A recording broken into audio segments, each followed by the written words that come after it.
안녕하세요. 사랑하는 나그네교회 교회 여러분, 그리고 하나님의 말씀을 기쁨으로 함께 읽어가는 그리스도의 형제 자매된 교회 여러분, 오늘 우리가 함께 읽을 주의 말씀은 신명기 22장입니다. 일상생활 가운데서 지켜야 할 여러 규례들이 제시되고 있습니다. 1절부터 4절은 이웃이 잃어버린 물건이나 재산에 관련해서 어떻게 그것을 처리해야 될 것인지에 관한 규례가 나오죠. 내용을 보겠습니다. 1절, 너의 형제의 소나 양이 길 잃은 것을 보거든 못 본 채 하지 말고 너는 반드시 그것들을 끌어다가 네 형제에게 돌릴 것이요.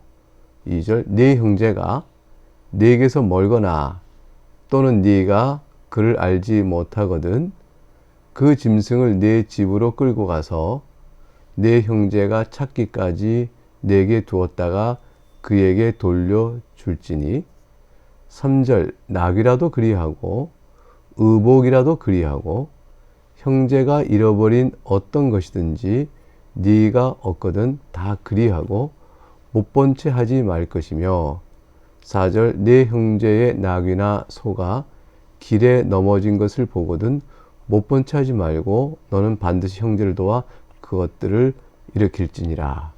내용이 하나도 어렵지 않습니다. 소나 양이 길을 잃었습니다. 보니까 누구의 것인지 알아요. 자신의 형제의 것이다.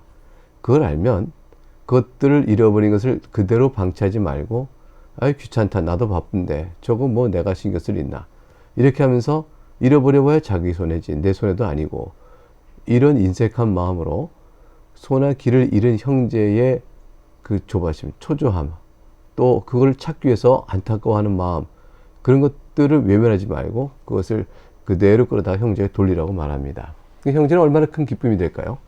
잃어버린 소나 양을 찾는 자의 마음을 헤아리면 그 잃어버린 소나 양의 주인이 바로 형제일 때 그에게 돌려주는 일은 형제 간에 마땅한 일이라는 것입니다.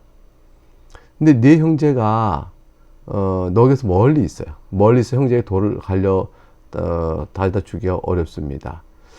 또 근데 이 주인이 그 형제를 알지 못하거든 그 주인을 알지 못하는 거죠. 누구의 것인지. 그럼 일단 찾기까지 네가 잘 보관해. 그가 소나 양이 죽지 않도록 보관하다가 주인이 나타나면 돌려주면 되겠다라는 것입니다. 이 낙이나 소나 양도 그리하고 낙일지라도 같이 해라. 의복이라도 마찬가지라고 말합니다. 잃어버린 어떤 것이든지 네가 그것을 얻거든 그것을 형제에게 돌려주는 것이 맞다. 4절에 보면 소나 나귀가 길에 넘어진 것을 보면 돌봐주어 그걸 못 본 채 하지 말고 그 형제를 도와서 그것을 일으키는 일을 함께하라. 이것은 피차간에 나의 도움이 내가 도움을 받을 때 내가 고맙고 감사한 것을 기억하고, 또한 내가 그에게 도움을 주어 협력하여 공동체 사회를 이뤄가는 사랑의 원리를 제시해주고 있는 것입니다. 그러니까 하나님께서는 이스라엘 공동체가 가나안 땅에서 피차간의 이와 같은 배려와 또 서로를 같은 처지로 여기고 돌아보는 그 사랑의 공동체의 원리를 따라 세워지기를 그걸 강력히 바라셨고, 하나님 나라가 바로 그곳에 있다, 이렇게 말씀하시는 거겠죠. 죄로 인해 탐심이 작용되는 사회에서는 이런 일들을 가능하게 실현할 수가 없습니다. 5절부터 보게 되면 하나님 백성으로 마땅히 지켜야 될 성적 정체성에 관한 문제, 그리고 자비와 순결에 관한 규례가 이어집니다. 내용을 보겠습니다. 5절, 여자는 남자의 의복을 입지 말 것이며 남자는 여자의 의복을 입지 말 것이라. 이같이 하는 자는 네 하나님 여호와께 가증한 자이니라. 의복이 이제 남자 옷, 여자 옷, 뭐 어디까지가 남자 옷이고 어디까지 여자 옷이냐, 바지는 남자 옷이고 치마는 여자 옷이냐, 이렇게 구분한다는 것은 어리석은 일이죠. 그런 것들은 사실 하나님께서 말씀하는 것이 아닙니다. 그런데 그 당대에 여성들의 옷이라고 누구라도 인정하는 보편적인 인식이 있는 옷의 유형이 있어요. 패션이 있는 거죠. 그 패션에 따라서 여자 옷이고 패션에 따라 남자 옷이라고 누구라도 인지할 수 있는 옷인데, 이것을 바꿔 입어요. 남자인데 여자의 의복을 입습니다. 이게 왜 그렇게 할까? 그거는 옷의 차이가 뭐가 있냐라고 항변해도 소용이 없는 일이에요. 왜냐하면 옷 자체 때문에 그런 것이 아니라 그 옷을 입음으로 자신의 성적 정체성을 그 옷을 통하여 표현하고자 하는 마음 때문에 입은 것이거든요. 만약 그런 것이 없다면 옷 자체가 무슨 문제가 되겠어요? 나는 남자다라고 사는 사람이 여성의 옷을 입고도 남자다라고 말한다면 그거는 왜 불편하지 않아? 이렇게 얘기가 될 수 있겠죠. 또는 뭐 괜찮아? 남들이 보면 여자로 알겠는데 괜찮아? 아니 뭐 사회적 인식이 무슨 소용이 있어? 나는 이 옷이 편해.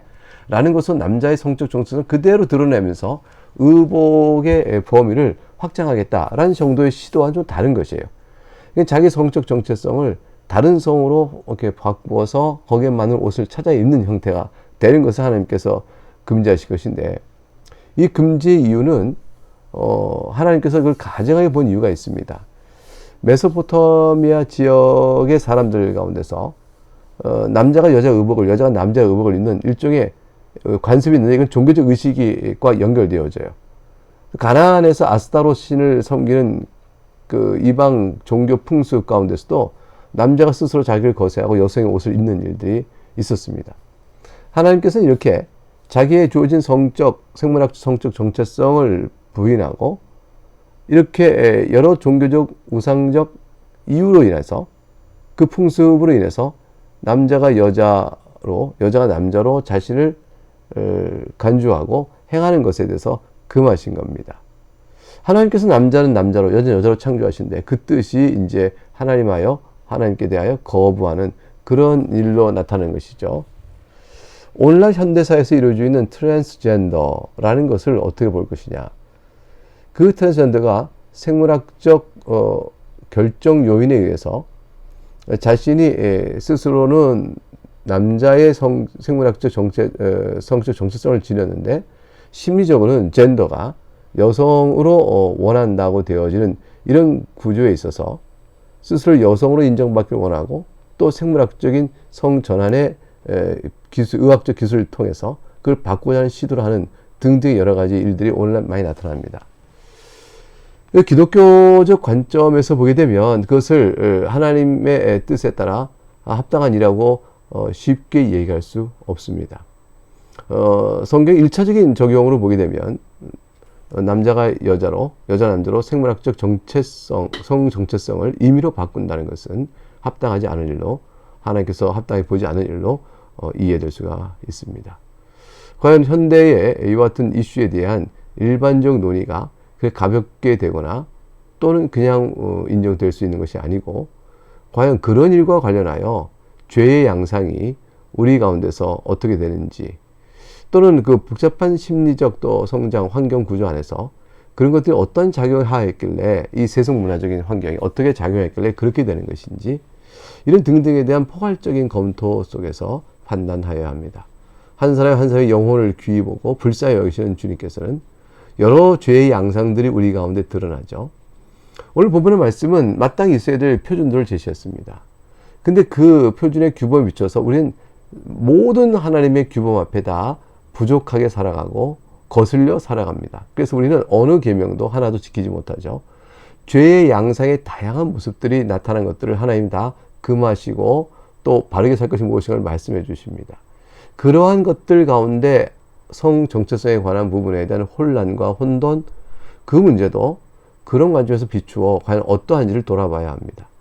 그래서 우리 가운데 온전한 자가 없으나 하나님의 말씀의 표준을 따라 나가는 일에 우리가 애써야 하듯이, 성 정체성의 혼란과 같은 일들도 우리 가운데서 죄의 양상과 더불어 어떻게 이것이 그렇게 되어지는가를 신앙적 영적 측면에서의 관찰과 또 여러 가지 다양한 관점에서 그의 모든 부분을 바라보고 하나님의 말씀에 비춰 우리의 삶과 태도를 수정해 나가는 그런 또 은혜를 구하는 그런 일들이 우리 가운데 있어야 할 것이라 봅니다.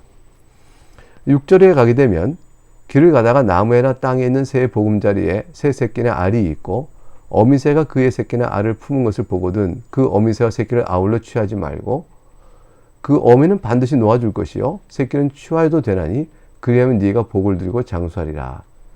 새끼는 취하여도 어미는 놓아주라고 명하십니다. 어미와 새끼를 함께 취하여 삼지 말라, 함께 죽이지 말라, 이것이죠. 어미와 새끼를 함께 죽이는 것은 너무 잔인한 일이죠. 자비로움에 따라 때 어떻게 될 것인가? 함께 죽이지 말라고 가려내고요. 동시에 종족 번식을 위하여 어미새를 놓아주도록 명하시고 계십니다. 그러므로 복을 누리고 이렇게 하면 네가 복을 누리고 장수하겠다라는 것은 이러한 새를 취하는 일에서도 자비로움으로 대하고 새 번식을 배려하는 마음으로 자연과 함께 살아가도록 하는 하나님의 뜻이 담겨져 있는 약속의 말씀이라 할 것입니다. 8절을 보면 네가 새 집을 지을 때에 지붕에 난간을 만들어 사람이 떨어지지 않게 하라. 그 피가 네 집에 돌아갈까 하노라 하였습니다. 이웃에 대한 배려와 사랑을 늘 염두에 두고 집에 난간을 만드는 것조차도 생각하라는 것이죠. 어떻게 하면 사람이 떨어지지 않게 할 것인가? 그 피가 그렇게 내가 부실하여 나로 인하여 또 내 집으로 인하여 내가 배려가 부족하여 그래서 내가 좀 더 주의했더라면 일어나지 않을 그런 일들에 대하여 내가 책임 있음을 자각하고 보다 적극적 의미에서 배려와 사랑을 하라는 것이죠. 사실 뭐 난간을 만들지 않았더라도 사람이 떨어지게 된 것은 자신의 부주의다 이렇게 말할 수 있을지 몰라요. 일차적 책임은 거기에 있습니다. 그러나 이것은 좀 더 적극적인 배려와 사랑의 태도는 아니라는 것입니다. 자신이 있을 수 있는 경우를 생각하여 자상하게 배려와 사랑에 적용을 해 나가도록 하는 것이죠. 이것은 마음에서 진정한 사랑이 일어나지 않으면 그러한 문제의 인식과 그걸 해야 될 행동의 수고를 좀처럼 하지 않게 되어집니다. 그러므로 적극적 의미에서 배려와 사랑을 확장시키고 있는 말씀이라 볼 것입니다. 9절부터 11절 보게 되면 섞지 말라는 말씀이 나와요. 네 포도원에 두 종자를 섞어 뿌리지 말라. 그리하면 네가 뿌린 씨의 열매와 포도원의 소사를 다 빼앗기게 하노라. 너는 소와 나귀를 결의하여 갈지 말며, 결의한다는 것은 멍에를 같이 매게 하는 거 아니에요? 소와 나귀를 같이 멍에를 메고 밭을 가게 하지 마라. 불균등과 불평등이 생기게 되죠. 이런 일로 인해서 거기 안에 갈등과 다툼이 생겨요. 포도원에 두 종자를 섞어 뿌리지 말라고 했습니다. 그러면 그 두 종자가 서로 자신의 생존을 위해서 얽히고 싸움과 다툼이 생기게 되어지죠. 11절 양털과 배실로 섞어 싼 것을 입지 말라 그랬습니다. 섞어 뿌리지 말라, 두 종자 섞어 뿌리지 말라와 양털과 배실로 섞어 짠 것을 입지 말라 해서 결국 비슷한 교훈은 뭐냐면 혼합하지 말라는 것이죠. 9절에 혼합되었을 때 두 종자가 각각 생존을 위해서 싸움이 되고 다툼이 생겨서 그렇게 되는 것을 우리가 또 볼 수 있지만 결국은 이제 이렇게 섞지 말라, 소나 나귀를 같이 어깨를 매게 하지 말라, 양털과 배실 잡고 짜증 하지 말라. 그래서 분리할 것을 분리하라는 뜻이에요. 각각은 서로 다른 것이니 다른 것을 억지로 함께 두지 말라. 그럼 이게 무슨 얘기냐면 너희는 내가 택한 하나의 백성이니 애굽이나 이방인들과 너희는 근본적으로 다르다. 종자가 다르고 양털과 배실이 다르고 소와 나귀가 다르듯 다른 존재다는 것이죠. 그런데 너희가 하나가 되어져서 마치 결의를, 즉 멍에를 같이 묶고 씨를 같이 짠 혼합 직문이 되거나 또 땅에 섞여서 씨를 내고 얽혀 사는 형태로 되어서는 안 된다는 것이에요. 그것은 이스라엘 백성이 애굽의 풍속과 이방인의 악행을 따르지 않고 분리되어 거룩함을 유지하도록 하시는 말씀의 뜻이 여기 있습니다. 12절 그러기 위해서 항상 명확하게 기억할 수 있기 위해서 너희는 12절 너희가 입는 겉옷의 네 귀에 술을 만들지니라 그랬습니다. 매사에 하나님의 계명을 상기하고 준행하도록 하기 위해서 마음과 눈이 욕심을 쫓지 않도록 하기 위하여 겉옷의 네 귀에 술을 만들라 이렇게 말씀함으로 구체적인 기억을 상기시키는 도움의 말을 주셨습니다. 13절부터 21절에 가게 되면 안으로 맞이한 신부에 대해서 의심스러울 경우에 어떠한 제소가 있고 그 제소에 따른 절차를 어떻게 진행할 것인지 이어가는 내용이 나옵니다. 13절 보면 누구든지 아내를 맞이하여 그에게 들어간 후에 그를 미워하여 비방거리를 만들어 그에게 누명을 씌워 이르되 내가 이 여자를 맞이했더니 그와 동침할 때 그가 처녀임을 보지 못했다 하면 누명입니다. 그러면 그 누명의 이러한 중상모략적 악고소가 있을 걸 대비해서 처녀의 부모가 이미 시집 가기 전에 준비해 놓은 게 있어야 됩니다. 그러니까 결혼한 첫날에 있을 준비된 게 있어야 돼요. 그것은 뭐냐면 그 처녀의 부모가 그 처녀의 처녀인표를 얻어가지고 그 성문 장로에게 가는 겁니다. 그러니까 이제 첫날에 있게 될 그 동침의 흔적을 가지고 처녀에게 나타나는 그런 동침의 흔적을 성문 장로에게 보여주어 보시오, 이것이 결혼 첫날 있었던 동침의 흔적이요, 이것은 처녀임을 말합니다 라고 말하여 그 남편이 자신이 마음에 변덕이 생겨서 누명을 씌워 처녀임을 보지 못했다라는 그런 말을 하지 않도록 방어를 해야 될 필요가 있는 거죠. 그래서 16절에 처녀의 아버지가 장로에게 말하기를 내 딸을 이 사람에게 아내로 주었더니 그가 미워하여 17절 비방거리를 만들어 말하기를 내가 너의 딸에게서 처녀임을 보지 못하노라 하나 보라 내 딸의 처녀의 표적이 이것이라 하고 그 부모가 그 자리옷을 그 이제 동침의 흔적이죠. 그것을 그 성읍 장로들 앞에 펼 것이요. 성읍 장로들은 그 사람을 그러면 보고 누명인 줄 확인됐을 때 그 사람을 잡아 때리고 이스라엘 처녀에게 누명을 씌움으로 말미암아 그에게서 은 100세겔을 벌금으로 받아 여자의 아버지에게 주고 그 여자는 그 남자가 평생 버릴 수 없는 아내가 되게 하려니와 그랬습니다. 그래서 혼인 취소가 안 됩니다. 그리고 오히려 장인애를 모독하고 그런 수출 준거를 따라서 은 100세겔의 벌금을 드려야 했습니다. 그리고 잡아서 때리니 매를 맞아야 됐어요. 20절. 근데 반대로 그 일이 참되어 그 처녀에게 처녀의 표적이 없습니다. 자리옷을 깔아 동침의 흔적을 보였으나 처녀의 표적이 없는 거죠. 그러면 남편의 말이 맞는 거죠. 21절 그 처녀를 그의 아버지의 집문에서 끌어내고 그 성읍 사람들이 그를 돌로 쳐 죽일지니 이는 그가 그의 아버지 집에서 창기의 행동을 하여 이스라엘 중에서 악을 행하였습니다. 너는 이와 같이 하여 너희 건너서 악을 제할지니라 그랬습니다. 네, 이렇게 해서 혼전의 순결을 본문 강조하고 있다. 결국 이제 이스라엘 전체가 지금 두 종자를 섞어 뿌리지 마라, 소와 나귀를 격리하지 마라, 양털과 배실로 섞어 짠 것을 하지 마라, 이렇게 입지 말라 이런 등등의 모든 말씀들은 분리는 뭐냐면 악으로부터의 보호죠. 순결을 얘기하는 것이죠. 순결과 관련하여 하나씩 짚어서 말씀하고 있는 것이라 보겠습니다. 21절 30절에는 따라서 성범죄에 관한 처벌 규례가 쭉 나옵니다. 22절 어떤 남자가 유부녀와 동침한 것이 드러나거든 그 동침한 남자와 그 여자를 둘 다 죽여 이스라엘 중에 악을 제할지니라. 그래서 남자가 유부녀와 동침하는 것을 주님께서는 허락하지 않으셨어요. 23절 또 죽이라 하셨어요. 심판을 바로 벌하셨죠. 23절 처녀인 여자가 남자와 약혼한 후에 그런데 어떤 남자가 그를 성읍 중에서 만나 동침을 합니다. 그럼 어떻게 될까요? 너희는 그 둘을 둘 다 성읍 문으로 끌어내어 그들을 돌로 쳐 죽이라 했습니다. 정조에 관련해서 처녀인 여자가 남자와 약혼한 후에 성읍에서 동침을 다른 남자 하는 경우는 둘 다 죽게 되어 있습니다. 왜 그런가? 그거에서 악행을 묻는 것이 그 처녀는 성 안에 있으면서도 소리 지르지 아니하였으며 그랬습니다. 그리고 그 남자는 그 이웃의 아내를 욕보였으며 이렇게 되어 있어요.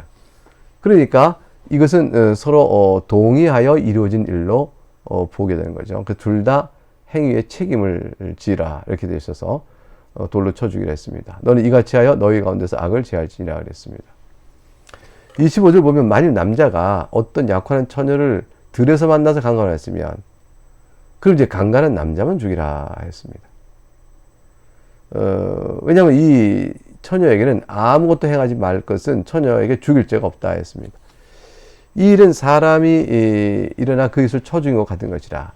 예를 들어서 남자가 처녀를 들에서 만난 까닭에 이 약혼한 처녀가 소리 질러도 구원할 자가 없었으니 이 약혼한 처녀는 들에서 만난 남자애가 강간을 당할 때 그것을 막을 방법이 없었다라는 정상을 참작하는 겁니다. 그래서 처녀는 손을 대지 말라 하고 강간한 남자만 죽이라 말씀하셨습니다. 28절 만일 남자가 약혼하지 아니한 처녀를 만나 그를 붙들고 동침하는 중에, 그래서 서로 처녀 총각이 동침을 하게 됐습니다. 혼인 전이죠. 근데 그 두 사람이 발견됐습니다. 그 동침한 남자는 그 처녀의 아버지에게 은 50세겔을 주고 그 처녀를 아내로 삼으라. 혼전에 그런 얘기 될 경우 그 두 사람은 혼인하도록 하라고 명하셨습니다. 그가 그 처녀를 욕보였은즉 평생에 그를 버리지 못하리라 했습니다. 그러므로 아내를 취하라 했던 것이죠. 30절.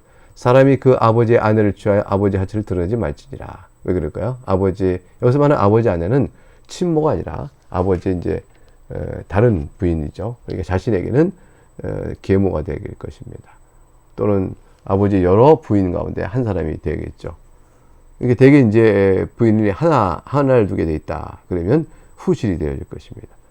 그 아버지 하트를 드러내지 말지라. 각종의 이제 성범죄에 대해서 하나님께서 이렇게 금지한 규례를 22절부터 30절에 몇 가지 경우를 들어서 말씀해 주셨습니다.